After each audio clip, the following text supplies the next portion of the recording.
ये एक ऐसा एहसास है जो हम सबने कभी ना कभी महसूस किया है ना? दरवाजे पर अचानक कोई दस्तक दे और दिल में बस एक ही सवाल उठता है, दरवाजे के उस पार कौन है? तो आज हम इसी गहरे डर को समझने की कोशिश करेंगे। जानेंगे कि कोई बाहर है वाली ये कहानियां आखिर हमारे रोंगटे खड़े कर ही क्यों देती हैं। सवाल ये है कि दरवाजे के उस पार जो भी है, हम उससे इतना डरते क्यों हैं? और देखिए, ये सवाल सिर्फ किसी हॉरर स्टोरी का नहीं है। इसका लेना देना हमारी सबसे बेसिक इंस्टिंक्ट से है। हमारी जो सेफ्टी की फीलिंग होती है ना, बस उसी के टूट जाने का ये खौफ है। तो चलिए इस मामले में और गहराई से उतरते हैं। हम 3 सच्ची और सच कहूं तो दिल दहला देने वाली घटनाओं का विश्लेषण करेंगे। लेकिन हमारा मकसद सिर्फ डराना नहीं है, बल्कि इस आदिम डर की बनावट को समझना है कि ये असल में काम कैसे करता है। हर डरावनी कहानी की शुरुआत होती है एक महफूज जगह से, एक ऐसी जगह जिसे हम अपना किला समझते हैं। खौफ की असली शुरुआत तब होती है जब सेफ्टी का यही भ्रम टूटता है। और कमाल की बात देखिए, ये दोनों जगहें एक दूसरे से कितनी बिल्कुल अलग हैं। एक तरफ एक शांतिपूर्ण और सुरक्षित छोटा सा शहर, जहां एक 12 साल का बच्चा घर में अकेला है, सेफ महसूस कर रहा है। और दूसरी तरफ मीलों तक फैले घने जंगल के बीच एक सपनों का घर। एक जगह लोगों के बीच सुरक्षित, दूसरी पूरी तरह आइसोलेशन में। लेकिन डर इन दोनों ही जगहों पर दस्तक देता है।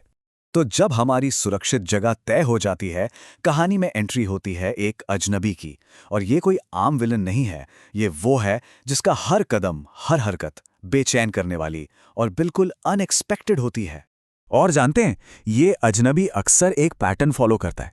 वो सीधा हमला नहीं करता, नहीं, वो एक साइकोलॉजिकल प्रेशर बनाता है।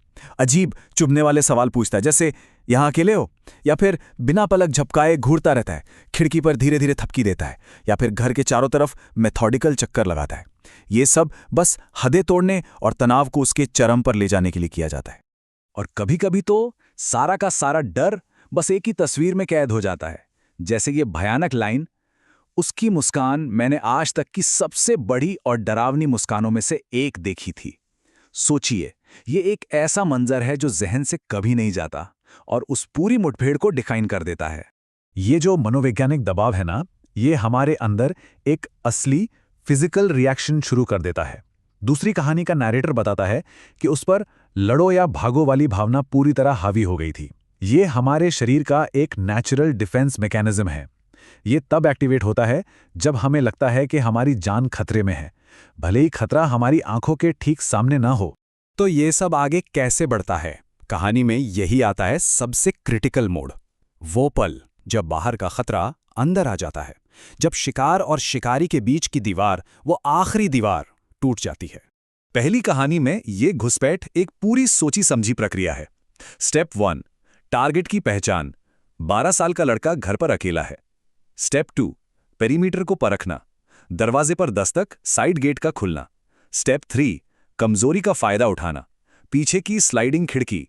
और आखिर में स्टेप 4, सुरक्षित किले का पतन, जब घर के अंदर कदमों की आहट सुनाई देती है।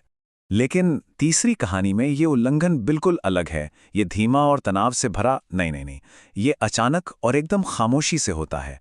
वो आदमी बस किचन में अंदर खड़ा मिलता है, फ्रिज को घूरता हुआ। जरा सोचिए, ये एहसास कि दुश्मन बिना कोई आवाज किए पहले से ही अंदर मौजूद है, ये एक अलग ही लेवल का खौफ पैदा करता है। पर कहानी यही खत्म नहीं होती। असली डर तो घटना के साथ खत्म ही नहीं होता। असली खौफ तो बाद में आता है, उस दहशत में जो पीछे छूट जाती है, खासकर तब जब कोई जवाब नहीं मिलता। जैसा कि हम यहाँ देख सकते हैं, इन सभी कहानियों में एक बात कॉमन है, अनिश्चितता। वो पिज्जा डिलीवरी वाला घुसपैठिया कभी पहचाना नहीं गया। जंगल में चाकू वाला आदमी भाग तो गया पर कभी पकड़ा नहीं गया। और कैबिन में घुसा वो आदमी बस गायब हो गया। एक अनजाना, अनसुलझा खतरा हमेशा के लिए एक मनोवैज्ञानिक जख्म छोड़ जाता है। और ये नंबर सब कुछ कह देता है। पीड़ितों को 0, 0 पक्के जवाब मिले। जवाबों की यही कमी, ये ना जानना कि वो कौन था और क्यों था, इन सच्ची कहानियों को इतना यादगार और इतना भयानक बना देता है। तो आखिर में हम इस नतीजे पर पहुंचते हैं, ये डर सिर्फ एक फिजिकल खतरे का नहीं है, ये किसी चाकू या बंदूक से कहीं कहीं ज्यादा गहरा है। ये डर है सेफ्टी के भावना के पूरी तरह से कुचले जाने का। इस एहसास का कि आपकी दुनिया, आपकी सबसे महफूज जगह किसी भी पल कोई भी भंग कर सकता है। और सबसे डरावनी बात, ये फिर से हो सकता है। यही वो असली दहशत है जो हमेशा के लिए साथ रह जाती है।